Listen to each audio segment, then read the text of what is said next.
Hi guys, share ko nga pala kung anong ginagawa namin araw-araw sa anak ko.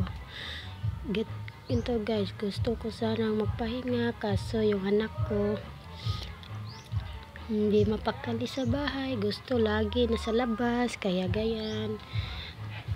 Antok na antok pa naman ako dito, pero kaso yung anak ko hindi ako sabayan. Pero okay lang. Minsan lang naman sila maging bata, hindi naman sila ganyan palagi, di ba? Ini-enjoy ko naman pagiging bata nila, kaya ayos lang kahit ganito yung anak ko. Hindi naman sila palagi ganito.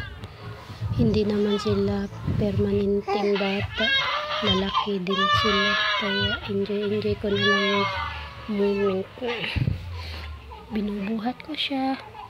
Kahit na lagi siyang malikot, gusto niya palagi sa labas, okay lang, enjoy ko lang din. Minsan din umiinit yung ulo natin kapag gusto natin ng pahinga, tapos yung anak natin hindi gusto. Pero sige lang, laban lang. Kaya ito na mga ginagawa ko. Maglalabas kami, gusto niya lagi doon kami sa labas, kaya okay lang, ganito siya palagi. Hindi naman, ini-enjoy ko naman yung pagiging bata niya. Lagi ko tong hinahalikan kasi alam ko paglaki nito hindi na to magpapahalik sa akin, kaya ini-enjoy ko na lang pagiging bata niya. Alam naman natin lahat na minsan hindi sila magiging bata, kaya ini-enjoy ko na lang ito.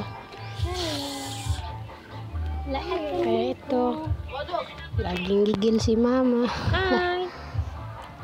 Aga!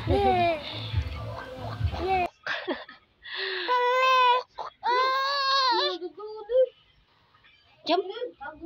Jump!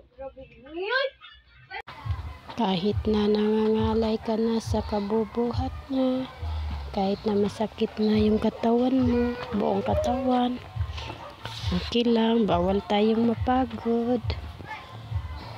Kakayanin lahat ng pagod, sakit ng katawan. Jump! Sit down! Sit down! Para sa anak, kakayanin lahat. Ganito yung anak ko pag sa labas kami. Ganyan, walang iyak. Kasi lagi gusto na sa labas, pero pag nasa bahay na kami, hala, grabe, iyak ng iyak. Gusto, lalabas na naman kami. Pero wala tayong magawa eh. Mahal natin anak natin, kaya bye-bye.